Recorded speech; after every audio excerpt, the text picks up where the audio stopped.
bid this year. Yeah. So in Los Angeles, the Los Angeles Unified School District was the first school district in the country to adopt the good food purchasing program. And the key starting point for this whole program is transparency. For years, all of our money that we spent on food for our school kids, it was just in a black box. No one knew who got the contracts, no one knew how much they were for. And what the good food purchasing program does is it changes that. It says, look, if you want to sell food to the schools, you have to tell us, Tyson Chicken, what are the farms that are supplying you with the poultry, right? Who are the contractors that those farms use? And it's not very hard to do. It's just something that you can attach to the paperwork on your bill and on your invoice. And the institutions that have been working on this have very simple ways of doing this. But the Tyson Foods did not want to tell schools that it was selling millions of dollars in chicken to where it got its chicken. And they said, well, you know what, we're not going to participate. And the school said, okay, fine, we'll buy chicken from somewhere else. So that's how the program works. It's designed to create a set of standards, first one being transparency, the other one being a commitment at some level to socially responsible practices. And then if you don't want to sell to the schools, guess what? You don't have to. If you don't want to sell to a school district that's using its food budget to reinforce its values, that's fine. You can go down and sell to a school district that really doesn't care, who just wants things to keep going on the way they're going on. Ed? Yeah, Brennan, how have have you had any conversations with CPS and how have they gone? Great question. The conversations with CPS have been very positive. They've been very fruitful. We have now, I think, three, four, five. I'm pretty sure most of the school board is behind this and supports it. We've been able to meet with school board members like Melanie Bates, Mike Morawski, Erica Copeland-Dansby. There are more that I'm forgetting, but they've all made a commitment to getting some change in the way that the school buys food. Also within the administration, we're happy to report that, and this is something that's happened in other cities, a lot of the schools have been trying to do something different. They know that they would like to have more, for example, locally sourced food. What the institutions often don't have is any kind of infrastructure or support for how to identify those local alternatives. So in Oakland and in San Francisco, the folks who buy all the food for our schools, they were actually inviting these reforms in. Why? Because there's something that the school gets in exchange. They get the resources and the support of the community, both to rally around the school and its food program, but also there's what do they call it? When you everybody's working together. Collaboration. It invites a type of collaboration. Capital. Yes, social capital, collaboration. Are you saying that CPS schools have individual authority to set their menus and buy their food?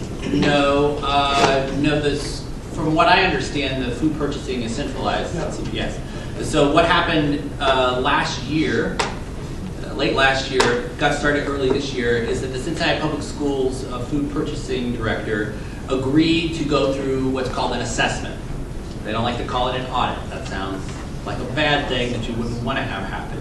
But the Center for Good Food Purchasing is an independent third-party group, and what they do is they work with the school districts to evaluate the supply chain.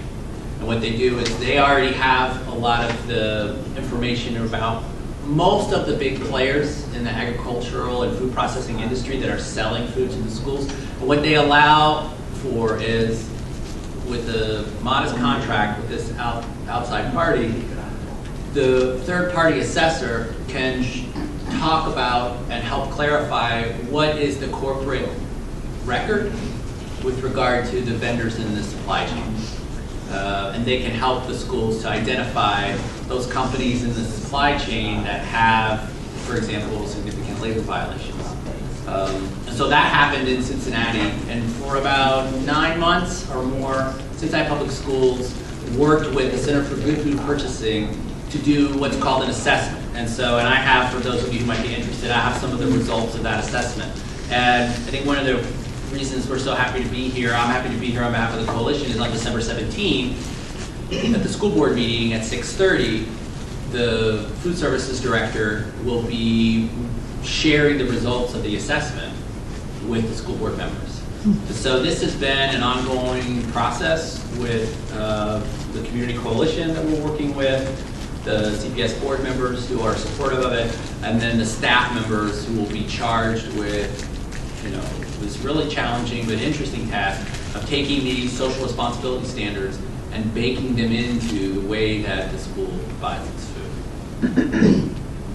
So after they hear the report on the 17th, do you have any idea how long it will be before they actually vote on whether they want to do this or when a decision might be made? Well, I think we're hoping for January. We don't see any reason why there couldn't be a vote in January. So that's what we're hoping for. How do you deal with environmental sustainability? How do you deal with it? Yeah, how do you assess it? Yeah. Well, there are certain standards that outside groups have. There's, of course, USDA organic, and there are other ways of assessing sustainability. If there were another member of our coalition who was here, they'd be able to tell you in great detail how sustainability is evaluated and established and tested. And I'm not really that guy. We have the Sierra Club that's in the coalition, and I wish I had somebody from the Sierra Club here to help me. But no, there are the way the whole program works is there are existing standards that are out there that independent NGOs, nonprofits use to evaluate sources, and so to give a kind of stamp of approval. So just the way, in the same way that you can find a union bug on certain types of union-made products and union-made bread, like the Klosterman's bread I mentioned before, there are farms, there are processing facilities that already have accreditation as sustainable from the third-party groups that go in and make these assessments. So what the school board does is it works with the community. It gets us community resources, the coalition, to help identify accredited, recognized firms and farms that have sustainable practices, and it gives them an equal shot or a better shot at providing food to the schools. And so the only non-third, as I understand it, the only non-third party kind of accreditation would be local, because it varies so much according to geography, but it's the American, like the national SPCA, for instance, isn't it, that does? ASPA, the American Society for Prevention. Right, ASPCA, that does the humane standards. So they're already going into abattoirs, they're going in where it could be a factory farm and say, no, the chickens have to have more space, or, that it's wrong to debeak chicken or to dehorn all cattle. So companies like Tyson will get a pretty low score. And the idea is to give, basically give players that are already in the marketplace, but who have socially responsible practices, a better shot. So the idea isn't to have all of CPS's food come from a company that's, in Hamilton County that has a union and that is organic and that never did anything, never looked at an animal, sideways. There are very few of those companies out there, honestly. So, but unfortunately, the institutional food system and the food system at large has really never had to account for any kind of community pressure or community and corporate accountability. So this is really the first attempt to do that. And so the standards are pretty easy to meet. So for example, the baseline standard for the valued workforce, the labor component, is just that companies are obeying the law. That's it. Now, over time, the program is set up so that companies that have, better values, maybe they have a union there, they're paying living wages.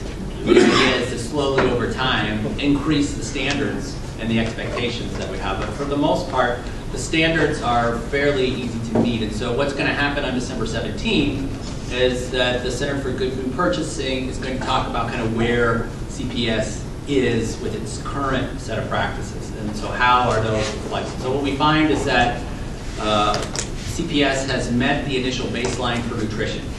So the standards that the community has for nutrition are currently being met by CPS at the baseline level.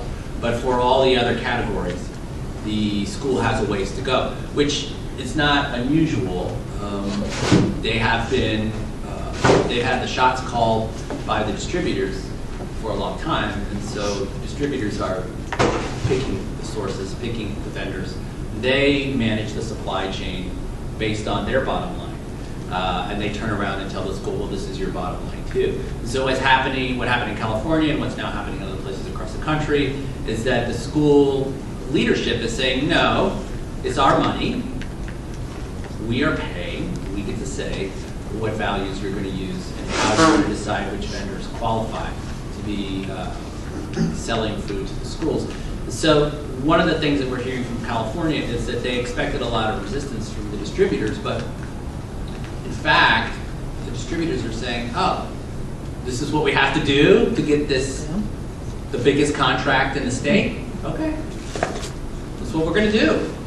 And I think it's a good sign, but it's also a sign that this is an industry that really hasn't had any kind of oversight. No one's really looked behind the curtain to see what's been going on.